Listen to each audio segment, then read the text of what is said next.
Hello, aspirants. Good morning and welcome to Daily News Analysis of Indian Express. आज तारीख है 1st July and so let's get started. First second page सिर्फ advertisement से भरा है। Third page पे हम आते हैं जहां पर हमें लिखा है आईएमडी। आईएमडी ने कहा है कि इंडिया में जुलाई में रेनफॉल नॉर्मल रहेगा। अभी नॉर्मल रहेगा या डेफिसिट रहेगा या सरप्लस रहेगा, ये किस बेसिस पर डिसाइड होता है? ये डिसाइड होता है if it is between 94 to 106% of long period average। ये जो होता है हमारा लॉन्ग पीरियड एवरेज, मतलब पिछले 10-15 साल का जो भी एवरेज रहा हो उस मंथ में, जैसे सपोज जुलाई मंथ में, तो इसमें जो भी एवरेज रहा हो उसमें 94 से 106% तक का वेरिएशन होना चाहिए, तो उसे हम मानते हैं नॉर्मल कैटेगरी। अगर 94 से नीचे चला जाएगा तो it is a deficit monsoon, और 106 से ऊपर चला जाएगा तो it will be A surplus monsoon. इसके बाद है कि उत्तराखंड ने एक यूसीसी का ड्राफ्ट रेडी किया है, तो शायद सेंटर इसी को एज अ मॉडल यूज कर सकता है अपना ड्राफ्ट इनेक्ट करने पे। अभी ड्राफ्ट स्टेज में, जब क्लियरली हो जाएगा, बन जाएगा एक्ट, तब हम इस पे बात करेंगे। अभी कुछ नहीं जानना है हमें उसमें। फिर कल मैंने आपको बताया था कि ये जो रवि हैं, गवर्नर तमिलनाडु के, इन्होंने एक मिनिस्टर को डिसमिस किया है जो कि इनकी पावर में नहीं आता है। इसको एक्सटेंड किया है, इन्होंने ब्रीच किया अपनी पावर को, तो उसके बारे में बात करेंगे बाद में। चलिए, यहाँ पर एक टर्म है जो आपके प्रीलिम्स के लिए इंपॉर्टेंट हो जाता है, ओशियनिक नीनो इंडेक्स। ये क्या करता है? इट इज ए की measure of the warming in the Pacific ocean, तो ये आप ध्यान रखें। ठीक है, नेक्स्ट लेट्स मूव अहेड।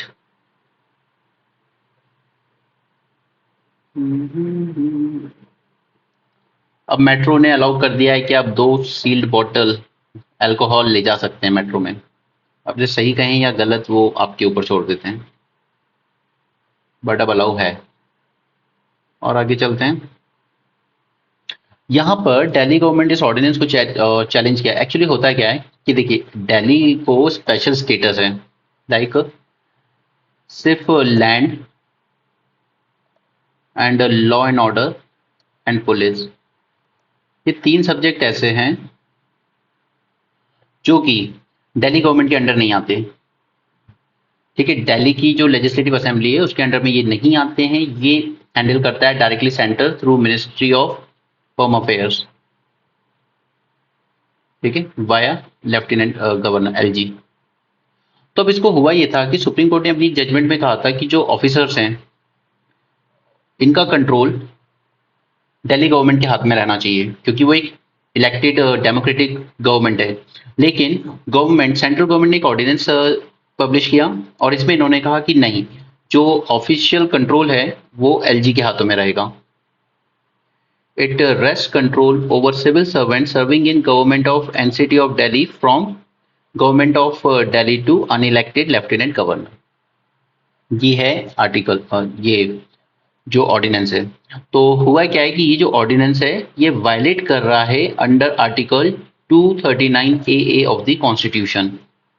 और सुप्रीम कोर्ट ने भी यही कहा था कि जो ऑफिशियल्स का कंट्रोल है वो दिल्ली गवर्नमेंट के पास होना चाहिए, एलजी के पास नहीं, क्योंकि एलजी है एक अनइलेक्टेड, वो अपॉइंट किया गया है सेंटर के द्वारा, उसे दिल्ली की जनता ने नहीं चुना है। बट सेंट्रल गवर्नमेंट ने कुछ गलत डिसीजन लिया है शायद यहाँ पे। खैर, वो चैलेंज होगा, फिर उस पर जो भी जजमेंट आएगा सुप्रीम कोर्ट का, हम उस टाइम दोबारा बात करेंगे। इसके अलावा एक और काम की चीज क्या है कि जो आर्टिकल 123 होता है ना, ये होती है ऑर्डिनेंस मेकिंग पावर कॉन्स्टिट्यूशन में। ये कोई, जैसे सपोज सिचुएशन ऐसी है कि उस वक्त पार्लियामेंट का सेशन नहीं लग पा रहा है किसी वजह से, ठीक है, या तो छुट्टी पे है या जैसे कोविड आया था उस टाइम नहीं लग पाए थे, तो ऐसे में क्या करती है, इन पब्लिक इंटरेस्ट कुछ अगर अर्जेंट मैटर है तो ऐसे केस में सेंट्रल गवर्नमेंट एक ऑर्डिनेंस जारी कर देती है। ठीक है, इसकी वैलिडिटी होती है 6 महीने की, और इसको या तो अब जब पार्लियामेंट असेंबल होगा तो विद इन 6 वीक्स उसको वो एग्री करे, नहीं तो फिर वो ऑर्डिनेंस लैप्स कर जाता है। ठीक है, या तो पार्लियामेंट एग्री करेगा, उस पर लॉ बनाएगा, या फिर वो ऑर्डिनेंस लैप्स कर जाएगा। तो ये पावर देता है under article 123 of Indian constitution. देखिए, हमेशा हमें पॉलिटी में आर्टिकल नंबर याद नहीं रखने, लेकिन कुछ आर्टिकल नंबर जो इंपॉर्टेंट हो जाते हैं, जैसे annual financial statement, okay, ordinance making power, supreme court की आर्टिकल 143, इस तरह के कुछ आर्टिकल नंबर जरूरी है, क्योंकि मेंस में जब अपने आंसर में उनको मेंशन करेंगे तो वो आपको एक बेटर मार्क्स देके जाएगा। ऑलराइट। फिर यहाँ पर हुआ क्या है राजस्थान में कि हमारे होम मिनिस्टर ने अपनी एक स्पीच में कह दिया कि यार ये पॉलिटिकल इशू है, आई थिंक इसमें हमें जाना नहीं चाहिए, बट चलिए मैं बता देता हूँ। एक शख्स थे कन्हैया लाल, इनका मर्डर किया था दो मुस्लिम यूथ ने, जिन्हें अरेस्ट किया था राजस्थान पुलिस ने। बट इन्होंने कल कह दिया कि नहीं, उसको एनआईए ने अरेस्ट किया था। ठीक है, तो इसको लेके दोनों पार्टियों में थोड़ी खींचतान शुरू हो गई। बट हमारे काम का क्या है कि हमें ये जो एनआईए ये आपकी लक्ष्मीकांत में दिया हुआ है, इसको अच्छे से पढ़ लेना। ऑलराइट, ये चैप्टर पूरा अच्छे से कर लेना। आगे बढ़ते हैं। आज के न्यूज़पेपर में काफ़ी कुछ है आपको, तो लेक्चर थोड़ा, वीडियो थोड़ा सा लेंदी होगा। बट अब देखिए यहाँ पर इन्होंने मणिपुर में एक बहुत अच्छी बात कही है कि काम करते हैं। देखिए जब भी इस तरह की प्रॉब्लम्स होती है ना, तो इनमें सबसे बड़ा इशू क्या बनता है, कोऑर्डिनेशन का, फोर्सेस के बीच में कोऑर्डिनेशन नहीं हो पाता है। ये कोऑर्डिनेशन करने में काफ़ी टाइम चला जाता है, क्योंकि यहाँ पे रिस्पॉन्सिबिलिटी फिक्स नहीं होती, कोई एक सोल अथॉरिटी नहीं होती है जिसको आप रिस्पॉन्सिबल कर सकें। ठीक है, तो रिस्पॉन्सिबिलिटी लाने के लिए यहाँ पे क्या सजेस्ट किया गया है कि आप एक काम कीजिए, मणिपुर के एक पर्टिकुलर एरिया, सपोज एक डिस्ट्रिक्ट का एक पर्टिकुलर एरिया जहां पर दंगे चल रहे हैं या जहां पर सिचुएशन टेंस बनी हुई है, तो उस पर्टिकुलर एरिया को एक पर्टिकुलर फोर्स के हाथ में दे दीजिए। ठीक है, जैसे सपोज कोई सा एक हिल है मणिपुर में, उसको असम राइफल के अंडर में ही दे दीजिए कि यहाँ पे पूरा काम आप ही देखिए, ताकि एक सोल अथॉरिटी रहे जो रिस्पॉन्सिबल हो सके कि आपसे अभी तक सिचुएशन कंट्रोल क्यों नहीं हुई है, या लॉजिस्टिक्स में क्या प्रॉब्लम आ रही है। ठीक है, तो यहाँ पे सजेस्ट किया गया है कि one force one area, one force one area.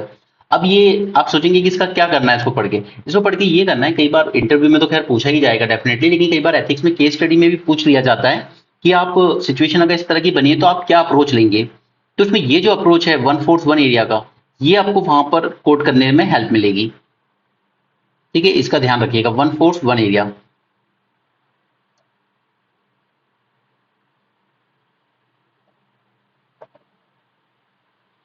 क्योंकि वो उससे अकाउंटेबिलिटी आती है, रिस्पॉन्सिबिलिटी आती है। और इसके अलावा जो मैं आपको बताना चाहता हूँ वो ये है, Indian army, Assam rifle, BSF, CRPF, SSB and ITBP. कई बार आपसे प्रीलिम्स में इस तरह के क्वेश्चन पूछे गए हैं। जैसे असम राइफल है, तो वो क्या, वो कौन सी बॉर्डर गार्ड करता है, Manipur, sorry I am sorry, Myanmar के साथ जो हमारी इंटरनेशनल बॉर्डर है उसको गाइड करता है Assam rifle. Okay, BSF guide secure करता है हमारी बांग्लादेश एंड पाकिस्तान बॉर्डर को, वहां पर तैनात है ये। देन सीआरपीएफ, ये नक्सलाइट्स एरिया में हम लोग ज़्यादा यूज़ करते हैं। और उसके अलावा जब किसी स्टेट में डिस्टर्बेंस होता है और सेंट्रल फोर्सेस को रिक्वेस्ट करता है स्टेट की, हमें सेंट्रल फोर्स की जरूरत है, जैसे अभी बंगाल ने रिक्वेस्ट किया था कि वायलेंस, पंचायती इलेक्शन में वायलेंस हो रहा था तो उसको रोकने की, तो ये सेंटर डेप्यूट करता है। सशस्त्र सीमा बल एसएसबी, ये भूटान और नेपाल बॉर्डर पर प्रोटेक्शन प्रोवाइड करता है। ऑलराइट, आईटीबीपी, ये इंडो चाइना बॉर्डर पे। ठीक है, तो ये कुछ बेसिक्स हैं जो आप याद रखिएगा। चलिए आगे बढ़ते हैं। अब आप लोग YouTube पे कुछ लोगों को देखते हैं जिनके पास काफ़ी फॉलोअर्स होते हैं, जैसे किसी के पास 10 लाख फॉलोअर्स हैं, 5 लाख, 1 लाख, 10,000 फॉलोअर्स। ठीक है, तो अब सेंट्रल गवर्नमेंट भी यही कर रही है कि इनके थ्रू अपने बातों को जनता तक ज़्यादा पहुंचाना चाह रही है। क्योंकि एक पैटर्न तो हमें देखने को मिल रहा है कि आजकल लोग न्यूज़ चैनल्स कम देखते हैं, यूट्यूब वगैरह पे ज़्यादा टाइम स्पेंड करते हैं। तो गवर्नमेंट यूज़ कर रही है, सेंटर भी यूज़ कर रही है। यहाँ पे राजस्थान गवर्नमेंट ने भी यही कहा है कि ये यूट्यूब चैनल्स जो हैं ये एलिजिबल होंगे, तो गवर्नमेंट इनको पे करेगी अपना प्रमोशन करने के लिए। ठीक है, जैसे 5 lakh rupees per month depending on your subscriber base, 2 lakh per month, 10,000 per month. ठीक है, तो अब जब भी आप यूट्यूब पे कोई चैनल देखें वो किसी गवर्नमेंट की तारीफ कर रहा हो, तो एक बार देख लेना पहले नीचे कि ये पेड प्रमोशन है या जेन्युइन प्रमोशन है। ओके, देन यूएनएससी की रिफॉर्म की बात की जा रही है। ये बहुत इंपॉर्टेंट टॉपिक है, बहुत बड़ा टॉपिक है, ये इतना तो थोड़ी देर में होने वाला टॉपिक नहीं है, तो इसको मैं अलग से बताऊंगा आपको। लेकिन फिलहाल अभी के लिए मैं आपको ये बताना चाहता हूँ कि यूएनएससी में 5 परमानेंट मेंबर्स होते हैं, परमानेंट। इसके अलावा कुछ नॉन परमानेंट मेंबर भी होते हैं जो एक फिक्स टेन्योर के लिए सिलेक्ट किए जाते हैं। इसमें इंडिया भी बनता रहता है बीच बीच में, लेकिन ये परमानेंट 5 मेंबर्स जो है ना ये हमेशा परमानेंट रहते हैं। तो इसमें एक चाइना आता है, US, UK, France and Britain, ये 5 हैं। अब इसमें अगर न्यू मेंबर एडिशन करने हैं, इसे P5 ग्रुप भी कहते हैं, यूएनएससी सिक्योरिटी काउंसिल, इसमें अगर आपको न्यू मेंबर ऐड करते हैं तो आपको इन 5 का कंसेंसस चाहिए। इनमें से एक भी अगर अपोज करता है तो आप ऐड नहीं हो सकते। तो चाइना कभी इंडिया को एग्री नहीं करता है कि इंडिया को इसका मेंबर बनाना है, और बाकी 4 कंट्रीज एक बार को सपोर्ट करती हैं, एटलीस्ट ओरली, मुंह से तो सपोर्ट करते हैं, बाकी रियल इंटेंशन अलग बात है। ठीक है, कि इंडिया को मेंबर बनना चाहिए। तो इसी से रिलेटेड एक और टर्म हमें देखने को मिलता है, वो है ग्रुप 4, G4। ठीक है, ये है Japan, Germany, Brazil and India. ये एस्पिरेंट्स हैं जो एस्पायर कर रहे हैं कि हमें परमानेंट मेंबर बनाइए। ठीक है, इसके अलावा साउथ अफ्रीका भी बात करता है। अब इन P5 के साथ देखिए प्रॉब्लम क्या है कि यूके, सॉरी मैंने यहाँ पे कुछ गड़बड़ कर दी है।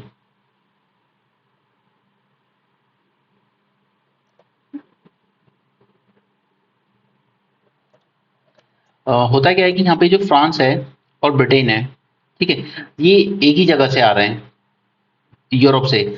जबकि अगर आप देखेंगे तो साउथ अमेरिकन कंट्रीज से कोई रिप्रेजेंटेटिव नहीं है, उसके बाद अफ्रीकन कॉन्टिनेंट से कोई रिप्रेजेंटेटिव नहीं है, राइट। एशिया इतना, सॉरी यहाँ पे ये गलती हो गई, यूके तो ब्रिटेन ही है, यहाँ पे रशिया है,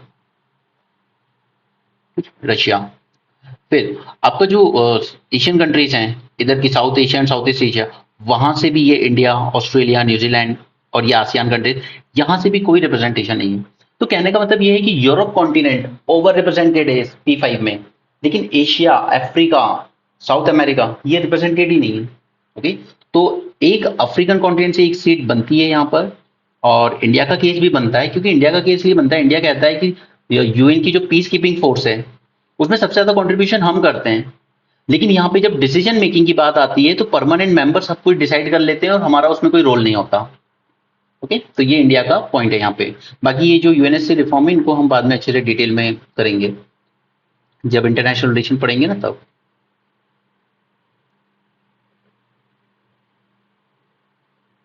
ये वही केस है तमिलनाडु का, governor TN Ravi, RN Ravi. तो इसमें आपको एक केस का नाम बताना चाहता हूँ, Shamsher Singh versus state of Punjab. इसमें सुप्रीम कोर्ट ने भी यही कहा था, government must exercise his power only upon and in accordance with the aid and advice of their minister. देखिए, अगर यहाँ पे जो केस है कि जो मिनिस्टर हैं बालाजी, ये इनको डिसमिस करने की बात थी, तो गवर्नर CM को सजेस्ट कर सकते थे, वो कंसल्ट कर सकते थे उनको कि देखिए इन पे एलिगेशन हैं, ये फेयर प्रूव नहीं हो पाएगी अगर ये मिनिस्टर बने रहेंगे। उसके बाद अगर चीफ मिनिस्टर और उनका काउंसिल रेकमेंड करता गवर्नर को, तब इनको डिसमिस करना था मिनिस्टर को, लेकिन यहाँ पे गलत हुआ है। ठीक है, तो ये केस अब कोर्ट में जाएगा, जैसा भी जजमेंट निकल के आएगा तब हम देखेंगे उसे। फिर UCC में आपको स्टैटिक में पढ़ाऊंगा अलग से। UCC क्योंकि या तो ये जब आएगा तब देखेंगे कि इसमें क्या क्या प्रोविजंस आते हैं, लेकिन अगर इसका सिर्फ इम्पैक्ट देखना है तो वो हम लोग अलग से देखेंगे। अब देखिए, अभी तक होता क्या है, हमारे 3 मेजर फर्टिलाइजर NPK, ठीक है, इसमें PK जो है ना, इनको तो डीरेगुलेट कर दिया है, ये न्यूट्रिएंट बेस्ड सब्सिडी के अंडर में आ गए हैं। लेकिन ये जो नाइट्रोजन है, यूरिया, इसको अभी भी रेगुलेशन किया जाता है, यानी कि इसकी जो भी प्राइस हो गवर्नमेंट एक फिक्स कर देती है प्राइस कि इससे ऊपर महंगा आप नहीं बेचोगे। तो ये एक तरह की सब्सिडी होती है, ठीक है, फर्टिलाइजर सब्सिडी। तो ये लोग कह रहे हैं कि देखिए इसको डीकंट्रोल कीजिए इस प्राइस को, ताकि सब्सिडी का बर्डन कम हो सके। वही उसका कोर पॉइंट है। आगे बढ़ते हैं। ये बहुत इंपॉर्टेंट आर्टिकल है आपके लिए। हमने उस दिन, अभी पिछले 2 दिन से आ रहा है, नेशनल रिसर्च फाउंडेशन स्टैब्लिश किया जाएगा with the support of 50,000 crore. और गोल क्या है, हमें एक कल्चर डेवलप करना है रिसर्च एंड इनोवेशन का, Indian universities, college and research institution. इसमें कई पॉइंट्स मिलेंगे जो आपको अपने नोट्स में रखने चाहिए, मेंस में आंसर लिखने में आपकी हेल्प होगी इसमें। तो देखिए, look at the points like the world has entered a transformative era with the evolution of Industry 4, Web 3.0, Genetics 2.0, the era of artificial intelligence, quantum computing, robotics, crypto technologies, human genome projects. India ने पहले जो technological revolution हुए थे, like industrial revolution 1 2, वो miss कर दिए थे, क्योंकि हम लोग एक कॉलोनी थे यूके की, उन लोगों ने हमें यूज किया as a raw material supplier. ठीक है, लेकिन अब ये जो रेवोल्यूशन है IT 4.0, ये हमें मिस नहीं करना है, इसी से रिलेटेड ये आर्टिकल है। इसमें इन्होंने कुछ चीजें और छोड़ दी हैं जो आप अपने से ऐड कर लो, like 3D printing, 4D printing, ये बहुत इंपॉर्टेंट है और इसका स्कोप भी बहुत है। ठीक है, उसी के बाद एक टेक्निकल टेक्सटाइल करके भी टर्म है।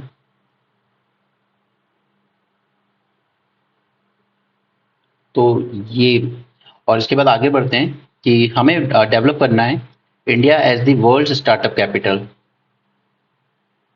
हम लोग अभी इसमें थर्ड रैंक पर हैं नंबर ऑफ स्टार्टअप्स में, एंड ऑलमोस्ट ओवर 120 यूनिकॉर्न्स है। कल भी बताया था मैंने, लेकिन चाइना के पास ओवर 1000 यूनिकॉर्न्स हैं, हम उनसे अभी बहुत पीछे हैं। ओके, सो और आगे देखते हैं इसमें। वर्ल्ड के लिए सच में एक बहुत बड़ी सक्सेस स्टोरी बनी है यूपीआई। आज गांव गांव गली गली यूपीआई का यूज हो रहा है, ठीक है। This is the biggest success India ने जो अभी तक देखी है। देन अब आइए कुछ डेटा पे। ये मैं पिछले 2 वीडियो से भी आपको बता रहा हूँ कि इंडिया हमारा रिसर्च एंड डेवलपमेंट पे less than 0.7% of it GDP spend करता है। चाइना स्पेंड करता है 2.5%, और इसराइल तो करता है इवन 6% तक, ठीक है। तो पहले तो हमें अपनी फंडिंग बढ़ानी होगी। दूसरा, अगर आप ओवरऑल वैल्यू टर्म में बात करें तो यूएस स्पेंड करता है $640 बिलियन, चाइना स्पेंड कर रहा है $580 बिलियन, और हम स्पेंड कर रहे हैं जस्ट $15 बिलियन, ठीक है। तो हम इसलिए हमारे यहाँ रिसर्च एंड डेवलपमेंट बहुत कम हो पाता है, क्योंकि हमारे साथ सबसे बड़ा इशू तो अभी फंडिंग का ही आ रहा है कि हम उतनी ज़्यादा फंडिंग ही प्रोवाइड नहीं कर पा रहे हैं अपनी यूनिवर्सिटीज़ को। ओके, देन हम बात करते हैं कि ये जो पेपर्स पब्लिश किए जाते हैं, रिसर्च पेपर्स, तो हमारे एकेडमिक और रिसर्चर्स जो पेपर पब्लिश कर रहे हैं ना, उसमें इंडिया आता तो 4th पोजीशन पे है, लेकिन प्रॉब्लम है क्वालिटी में। क्योंकि इसमें से हार्डली सिर्फ 15% पेपर हैं जो वर्ल्ड की टॉप एकेडमिक जर्नल्स में पब्लिश हो पाते हैं। बाकी की क्वालिटी इतनी अच्छी होती ही नहीं है कि उन्हें किसी कोई बड़ी जर्नल पब्लिश करे, ठीक है। और सिटेशन क्वालिटी की भी बात करें हम, तो हम उसमें 10th रैंक पर आते हैं। Same is the case with patents.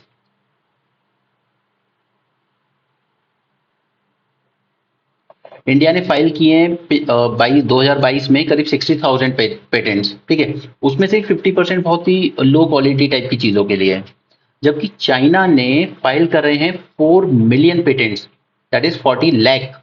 हम सिर्फ 60,000 कर रहे हैं, वो 40 लाख पेटेंट्स फाइल कर रहे हैं, और उसमें से 25% बहुत ही हाई वैल्यू पेटेंट्स हैं हाई टेक प्रोडक्ट्स के लिए। ओके, सो ये सब कंपैरिजन आप याद रखिए, आपके आंसर को बहुत इंपैक्टफुल बनाएंगे। और जब आप इंटरव्यू में पहुंचेंगे, विच आई रियली विश कि आप लोग जाएं, तब आपके ये पॉइंट वहां पे आपकी एक अलग ही पर्सनैलिटी शो करेंगे, आपके लेवल ऑफ नॉलेज। और उसके बाद यहाँ पर कहते हैं कि आर्टिफिशियल इंटेलिजेंस जो है वो एडिशनल $15.7 ट्रिलियन ग्लोबल जीडीपी में ऐड करेगा बाय 2030। लेकिन प्रॉब्लम ये है कि इस पूरे 15.7 ट्रिलियन का 70% तो सिर्फ चाइना और यूएस ले जाएंगे, जिस लेवल की वो रिसर्च कर रहे हैं इस फील्ड में, ठीक है। इंडिया इसमें बहुत पीछे रहेगा, लेकिन इतने बुरे हाल भी नहीं है। हमारी भी लास्ट ईयर एआई से अर्निंग $250 बिलियन रही है, तो हम कर रहे हैं, लेकिन फिर भी हम बहुत पीछे हैं अभी। ऑलराइट, तो बस इसमें हमारा इतना ही काम का था। एंड यहाँ पे लिखा है कि एआई को destroy as many as 300 million jobs by 25 and India can not escape this onslaught. चलिए, यहाँ पर रैंकिंग की बात है। ये हमारे हायर एजुकेशन इंस्टीट्यूशंस को रैंकिंग की जाती है। तो ये रैंक पब्लिश कौन करता है? Department of higher education, India ranking 23, जिसे हम कहते हैं नेशनल इंस्टीट्यूशनल रैंकिंग फ्रेमवर्क। ये हमारे जो हायर एजुकेशन इंस्टीट्यूशंस हैं उनको 13 कैटेगरीज और सब्जेक्ट डोमेन में रैंक देता है। ओके, बस इतना ही जानना है इसमें हमें, बाकी सब बोल बच्चन है। यहाँ पर कुछ 105 एंटिक्स रिटर्न किए हैं यूएसए ने, बट इसमें ऐसा कोई इंपॉर्टेंट नहीं है जिसका बैकग्राउंड जानने की जरूरत हो हमें। IIT Bombay, around top 100 students में से 89 ने आईआईटी बॉम्बे चूज किया। मैंने कल भी आपको बताया था कि क्यूएस रैंकिंग जो आई है उसमें से भी एक आईआईटी बॉम्बे है जो अंडर 150 रैंक में आया है, ठीक है। तो इसलिए ये प्रेफर्ड डेस्टिनेशन है जो अच्छे रैंक लाते हैं आईआईटी में।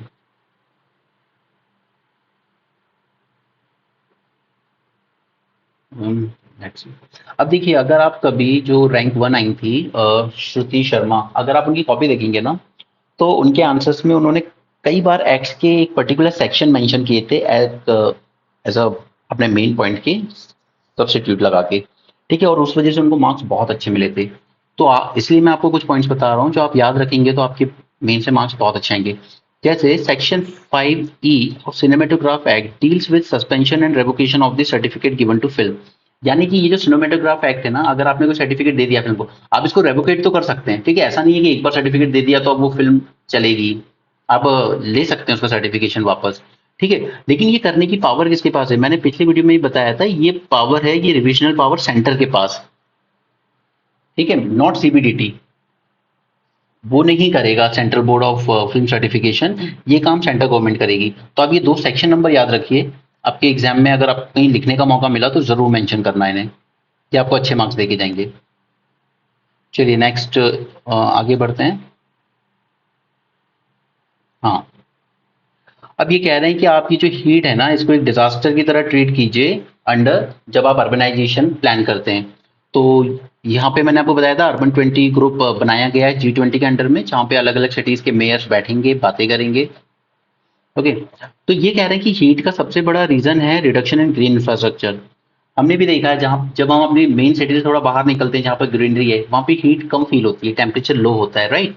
और कोर्स पार्ट जो होता है सिटी का, उसमें due to reduction of greenery आपको ये ज्यादा देखने को मिलती है गर्मी। तो वो यही कह रहे हैं कि आप जब भी सिटी प्लान करते हैं तो आप ग्रीन कवर का भी ध्यान रखें, क्योंकि इससे काफी कुछ हार्मफुल इम्पैक्ट देखने को मिल रहे हैं। एंड इसके साथ साथ ही एक बनाया था हमने coalition for disaster resilient infrastructure, CDRI। इसको आप अपने नोट से जरूर पढ़ लेना, ठीक है। या जब मैं स्टैटिक करंट का कोर्स स्टार्ट करूंगा तब मैं आपको करवा दूंगा ये सब। इसमें हाँ कुछ हेल्थ इम्पैक्ट देखने को मिलते हैं कि इन हीट की वजह से cardiovascular disease, respiratory, kidney diseases देखने को मिलती है, जिनकी which is a major cause of death. And सबसे एक इम्पॉर्टेंट कि इन हायर टेम्परेचर की वजह से क्या हो रहा है कि प्रेगनेंसी के बाद जो बेबीज हो रहे हैं ना, उनका वेट बहुत कम आ रहा है, ठीक है। तो this is also an impact. तो जब भी आप क्वेश्चन लिखेंगे आगे चल के क्लाइमेट चेंज वगैरह पे, तो वहां पे इस तरह की एग्जाम्पल जब आप कोट करते हैं ना, तो चेक करने वाले को लगता है कि कितने अलग अलग डायमेंशन में आपने सोचा है, ठीक है। आपने सिर्फ ये नहीं सोचा टेम्परेचर हीट, आपने ये तक सोचा कि हेल्थ पे असर पड़ता है, जो बेबी बॉर्न हो रहे हैं उनके वेट पे असर पड़ता है। Okay, the impact of rising heat in CTs on the health of residents, आपकी ओवरऑल हेल्थ केयर सिस्टम पे भी प्रॉब्लम करता है। एंड इसके अलावा एक और चीज क्या होती है कि आपकी जो ये होते हैं ट्रांसफॉर्मर, रोड्स वगैरह, ये देखिए, and increase every 1 degree increase in temperature reduce the life of infrastructure from transformer to road। जब गर्मी ज्यादा पड़ती है तो आपके ट्रांसफॉर्मर्स हो, रोड हो, ये जल्दी डैमेज होते हैं, तो उनकी जो लाइफ होती है ना ओवरऑल, वो कम होती है, फिर आपको दोबारा बनाना पड़ता है, तो आपका जो खर्चा है वो बढ़ता जाता है, आपका इंफ्रास्ट्रक्चर जो है वो सस्टेनेबल नहीं होता है। ओके, और सिटीज में मेन रीजन क्या है? एक तो ग्रीनरी कम होना, कॉन्क्रीटाइजेशन ज्यादा होना, उसके अलावा जो व्हीकल से पोल्यूशन है उसकी वजह से भी हीट बढ़ती है। और इसी से रिलेटेड एक टॉपिक है अर्बन हीट आइलैंड, इसको इन डेप्थ प्रिपेयर कर लें, अगर कभी 10 मार्कर में आया मेंस में तो डायरेक्ट आएगा। नेक्स्ट, यहाँ पर तो ऐसा कुछ नहीं है, सिर्फ एक पोर्ट का नाम मैं आपको बताना चाहूंगा, यूपीएससी मैच द फॉलोइंग में पूछ लेता है, पोर्ट ऑफ कलामाटा ग्रीस, ये याद रखिएगा बस। चलिए अब हम आते हैं आज के सबसे इंपॉर्टेंट पेज पे, इसमें बहुत कुछ इंपॉर्टेंट है हमारे लिए। देखिए सबसे पहले तो इन्होंने क्या कहा है कि ये जो ग्रीनरी है ना, सॉरी ग्राउंड वाटर एक्सट्रैक्शन है, ये ग्राउंड वाटर एक्सट्रैक्शन की वजह से हमारा जो अर्थ का एक्सिस है ना, वो शिफ्ट हो रहा है। The excessive extraction of groundwater for drinking and irrigation shifted the earth axis of rotation। ये एक नई स्टडी निकल के आई है, क्योंकि देखिए जब भी आप अंदर से ग्राउंड वाटर का बहुत ज्यादा एक्सट्रैक्शन कर रहे हैं, यानी कि अर्थ के अंदर का जो मास है ना, उसमें चेंज आ रहा है, उस वजह से इसके जो एक्सिस है वो थोड़ा सा चेंज होता है। जैसे अगर हमारा ये अर्थ है तो एक नॉर्थ पोल है, एक साउथ पोल है, यहाँ से हम एक इमेजिनरी लाइन ड्रॉ करते हैं, जैसे हम अर्थ का एक्सिस कहते हैं। अब जब भी इसके अंदर का मास चेंज होगा तो इसके एक्सिस में थोड़ा चेंज आएगा, ये एक लेटेस्ट स्टडी में सामने आया है। इसमें एक इंपॉर्टेंट टर्म है जो आपको प्रीलिम्स में जरूर आएगा, पोलार मोशन।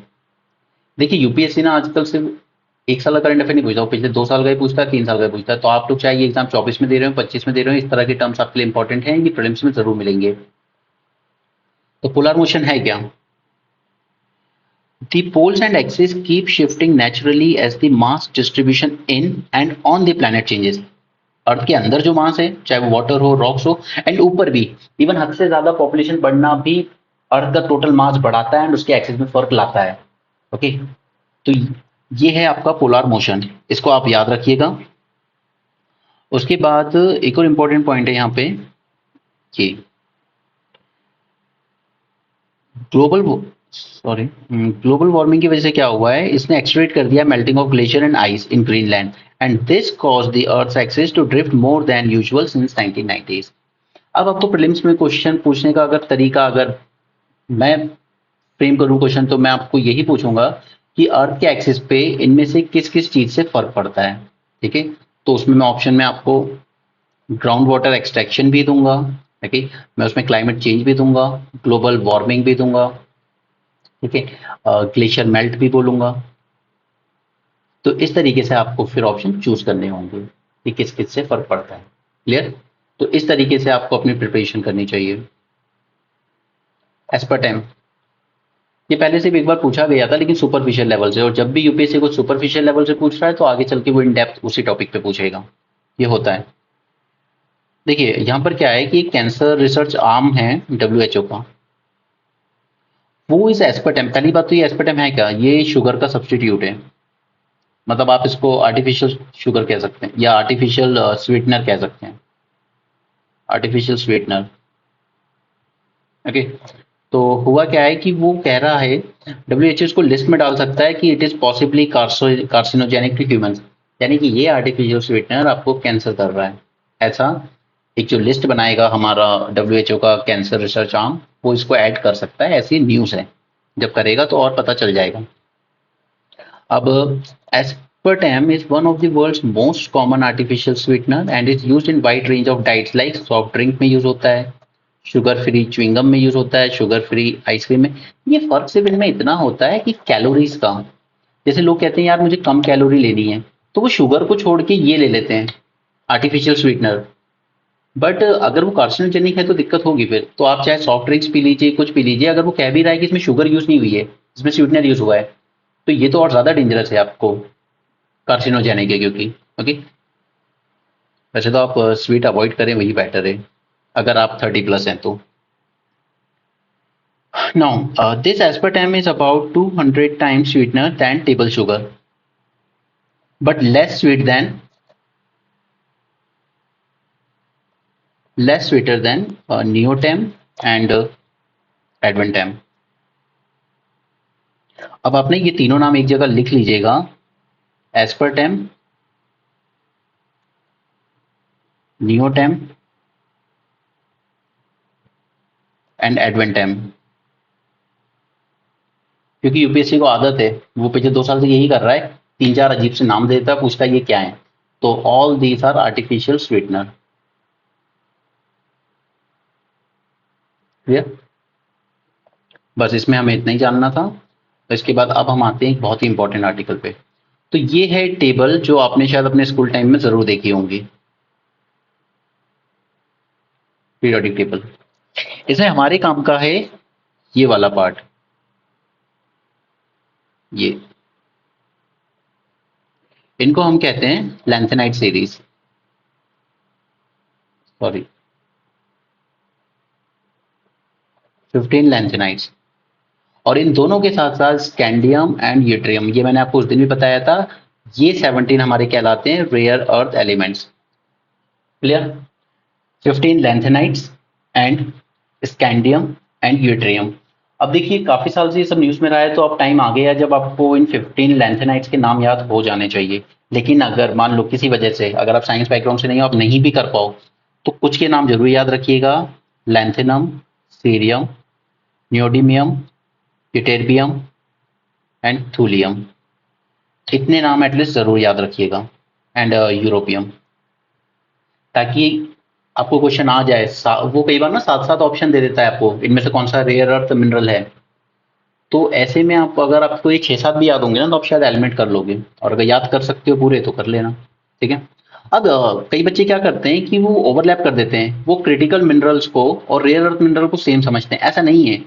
क्रिटिकल मिनरल्स, जैसे अगर हमारे ये क्रिटिकल मिनरल्स हैं तो इसका एक सब ग्रुप है सिर्फ रेयर अर्थ मिनरल। ठीक है? इसके अलावा और भी हैं, उन सबको मिला के हम कहते हैं क्रिटिकल मिनरल। तो इसी तरह इंडिया ने कुछ 30 क्रिटिकल मिनरल आइडेंटिफाई करें। ठीक है? उनमें से 17 तो हो गए हमारे रेयर अर्थ मिनरल, फिर एक कैटेगरी है पोटैश की, दूसरी कैटेगरी है प्लेटिनम ग्रुप एलिमेंट्स की, जिसमें 6 एलिमेंट आते हैं, जिनके नाम है platinum, palladium, rhodium, ruthenium, iridium and osmium. ठीक है, 6 ये हो गए। उसके बाद आता है ग्रेफाइट। ग्रेफाइट क्या है? वो कार्बन का ही एक फॉर्म है, राइट।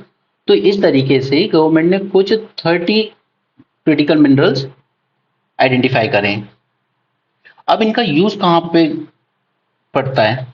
तो गवर्नमेंट ने आइडेंटिफाई करें 30 मिनरल्स। इनका यूज हमें पड़ता है सबसे पहले क्लीन टेक्नोलॉजीज में, क्योंकि हमें जीरो एमिशन व्हीकल बनाने, इलेक्ट्रिक व्हीकल, विंड टर्बाइन में यूज होता है, solar panel, advance batteries, hydrogen fuel cell and small modulators. ठीक है, तो इन सब में यूज होता है इनका पहला। ये सिर्फ क्लीन एनर्जी की बात कर रहा हूं मैं, ठीक है। इसके अलावा इंफॉर्मेशन एंड कम्युनिकेशन टेक्नोलॉजीज में यूज होता है, लाइक सेमीकंडक्टर्स।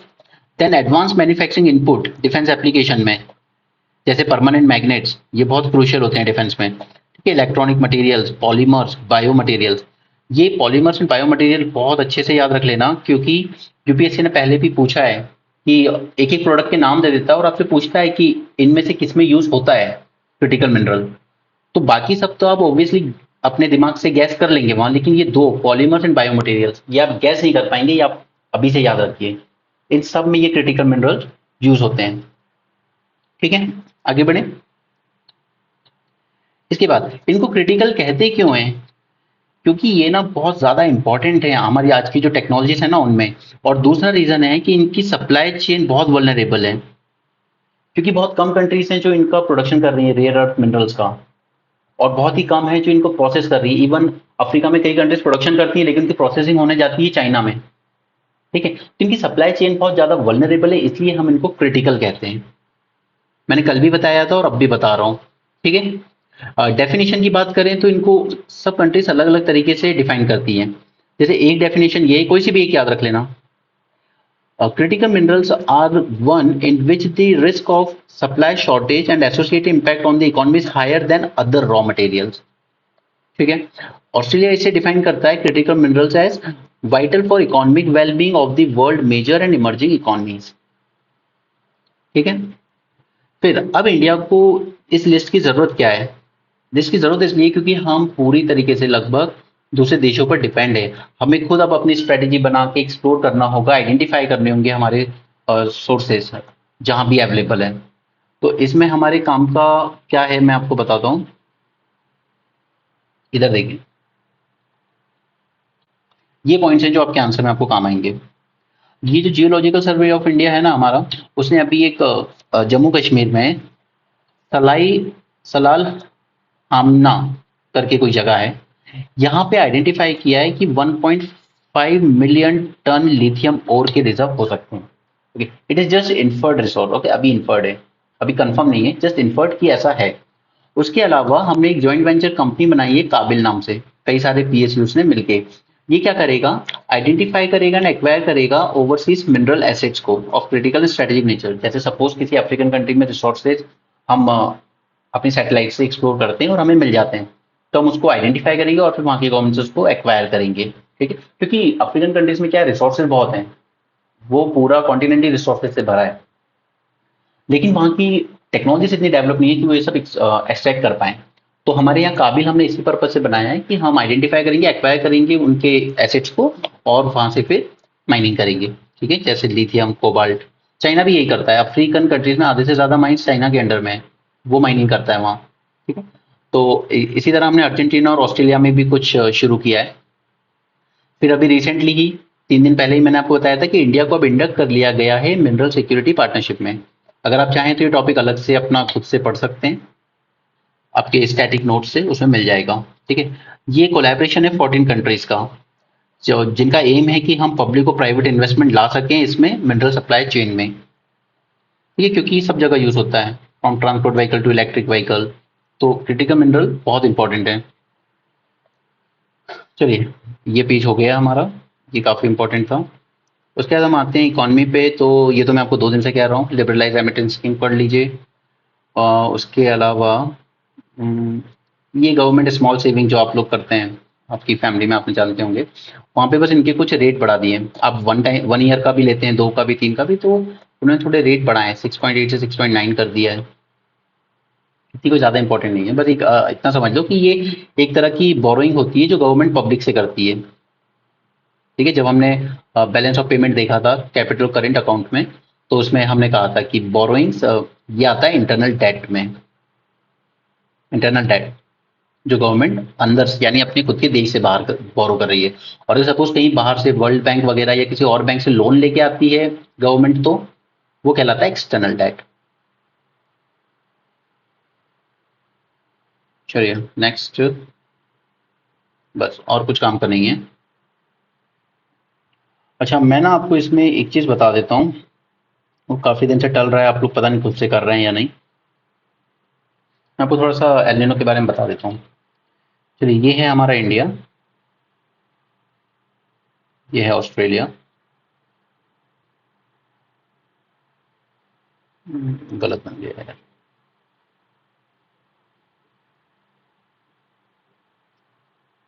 ये है पेरुवियन कोस्ट और ये है नॉर्थ अमेरिका। ठीक है, तो यहाँ कहीं से हमारी पास होती है इक्वेटर। तो होता क्या है कि ये इक्वेटर की जो करंट है ना, इस इक्वेटर करंट ये इस डायरेक्शन में फ्लो करती है। तो सपोज कीजिए कि यहाँ पे अभी पानी गर्म है। ठीक है, सपोज कीजिए कि जो सन था वो अभी सदर्न हेमिस्फीयर में था, तो यहाँ का पानी थोड़ा सा गर्म है। अब ये जो इक्वेटर होती थी ना, ये क्या करती है नॉर्मल टाइम में गर्म पानी को इस तरफ ले आती है। तो यहाँ पे गर्म पानी का पूल बन जाता है, that is warm warm water का एक पूल बन जाता है। ठीक है, अब आपको पता होगा कि पानी अगर गर्म है अ, तो उसके आसपास की जो एयर होगी वो भी गर्म हो जाएगी, राइट। और वार्म एयर क्या होती है, लाइट हल्की, जबकि कोल्ड एयर होती है भारी। ठीक है, तो ये वार्म जो लाइट एयर है ना, ये हल्की होने की वजह से ये राइज कर जाती है ऊपर। ऊपर जाती है, ये क्लाउड बनाती है और यहाँ पे बारिश होती है। तो ये इंडिया ऑस्ट्रेलिया वाला जो रीजन है, यहाँ पे अच्छी बारिश होती है। इस टाइम को हम कहते हैं लानीना। ये लानीना होता है सिचुएशन, समझ में आई। ये जो इक्वेटोरियल करंट है, ये यहाँ से गर्म पानी को लेके ऑस्ट्रेलिया की जो ईस्टर्न कोस्ट है ये वाली, इस ईस्टर्न कोस्ट पे लाके इकट्ठा कर देगा। यहाँ पे बनेगा वार्म पैसिफिक पूल, कहते हैं इसको, वार्म पैसिफिक पूल, WPP। यहाँ पे गर्म पानी की वजह से जो हवा गर्म हो जाएगी वो ऊपर राइज करेगी, ऊपर जाके क्लाउड बनाएगी और बारिश करेगी। क्लियर है यहाँ तक। ये होता है नॉर्मल में। अब एल नीनो के जो ईयर होता है, एल नीनो ईयर देखिए कभी भी आ जाता है, ये 3 साल बाद भी आ जाता है, 4 साल बाद, 12 साल बाद, वो कभी भी आ जाता है, मतलब आता रहता है। तब इसमें क्या होता है,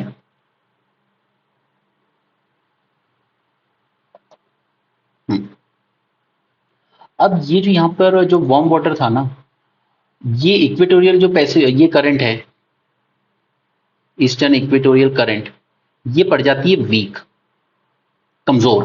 तो ये यहां से पानी को ला नहीं पाती है और पूरा वार्म पैसिफिक पूल यहीं पे बन के रह जाता है, वार्म वाटर। क्लियर। अब यहां पे वार्म वाटर है तो एयर गर्म होगी, लाइट होगी, तो वो ऊपर राइज करेगी, ऊपर जाके क्लाउड बनाएगी और यहाँ पे बारिश कराएगी। ठीक है, और यहाँ पे तो पानी रह गया ठंडा, कोल्ड पैसिफिक पूल। ठीक है, यानी कि यहाँ पे कोल्ड एयर होगी, वो हैवी होती है, वो राइज करेगी नहीं, तो यहाँ पे ना बादल बनेंगे ना बारिश होगी। तो इसीलिए यहाँ पे पड़ेगा ऐसे टाइम पे ड्रॉट, इंडिया ऑस्ट्रेलिया में। तो एल नीनो ईयर में ये जो करंट है ये वीक हो जाती है, इस वजह से बारिश होती है यहाँ सदर्न अमेरिकन कॉन्टिनेंट पे, पेरुवियन कोस्ट पे, और ऑस्ट्रेलिया और इंडिया में पड़ते हैं ड्रॉट। ये होता है आपका El Nino effect. I hope समझ में आया। देखिए, मैं भी आपको सिर्फ रफली समझा रहा हूँ, काम चलाओ, ठीक है, ताकि आपको न्यूज समझ में आ सके। बाकी तो इसके पीछे जितने फैक्टर है वो सब कभी डिटेल में डिस्कस करूंगा। उसके अलावा IOD चलिए मैं आपको बाद में अलग से बताऊंगा, बहुत सारा कंसेप्ट है उसमें। सो दैट्स इट, ये आज का हमारा लेक्चर था इंडियन एक्सप्रेस के लिए। आई होप आपको अच्छा लगा हो, समझ आया हो। मैं आपको कभी लाइक शेयर सब्सक्राइब या शेयर करने को नहीं बोलता ये सब, क्योंकि वो सब इतना मैटर नहीं करता। बस आपको अगर समझ में आ रहा है तो do let me know, okay. I hope it's helpful to you. So thank you, have a great day.